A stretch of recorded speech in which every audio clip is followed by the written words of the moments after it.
Hi guys, ngayon ituturo ko sa inyo kung paano mag-remit sa Remitly pag may bank account ka at hindi mo na kailangan magpunta sa remittance center.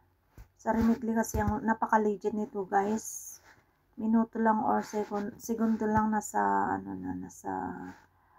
GCash mo na or sa remittance center na sa Pilipinas ang pera.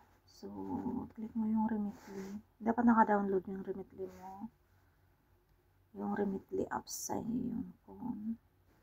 Tapos, yan. So, try natin guys mag-remit na sa ating GCash account. So, ang rate ngayon is 65.69, napakababa naman. Pero bumaba guys ang rate. So, try natin mag-remit ng 30 euro.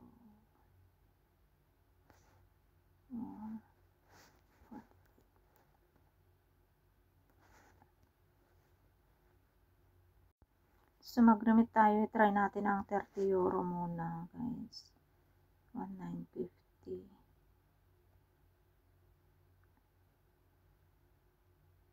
Then, continue. Click mo yung continue sa baba. So, yan mag-appear yung debit card mo. I-continue. Click mo lang yung continue. Tapos, yan. Send money. Click mo yung send money. Para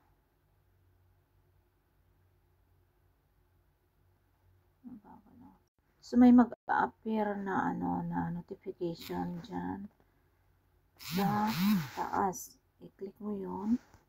Yung mag-pop up na notification, click mo yun para may direct ka sa yung BBA account. So, ganyan ang lalabas guys. I-click mo yung authorized coupon. Then, sign. Tapos, punta ka na sa sa yung go back to Remitly to finalize the purchase. Sabi mo dyan. So, punta ka sa Remitly ulit. I-click mo yung continue.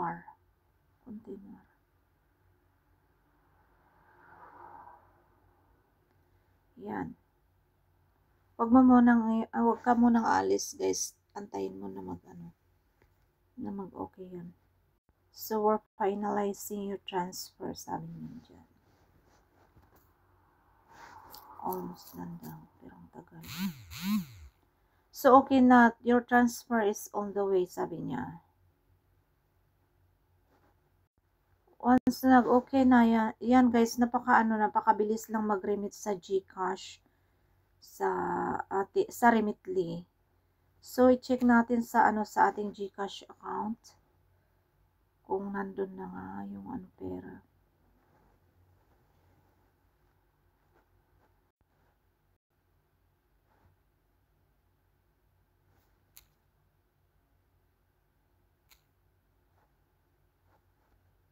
So, nandun na nga guys yung pera, pumasok na sa ating account. So, ganun lang yun guys. Ang bilis-bilis mag-remit sa ating.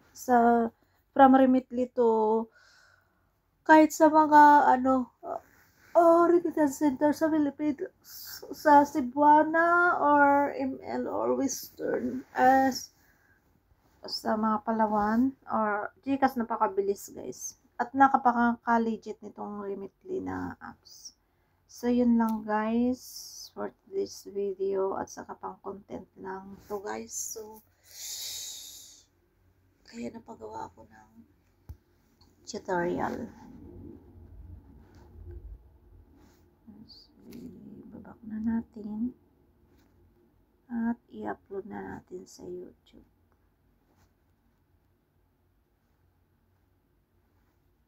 Kasi wala na ako may upload. Bilis.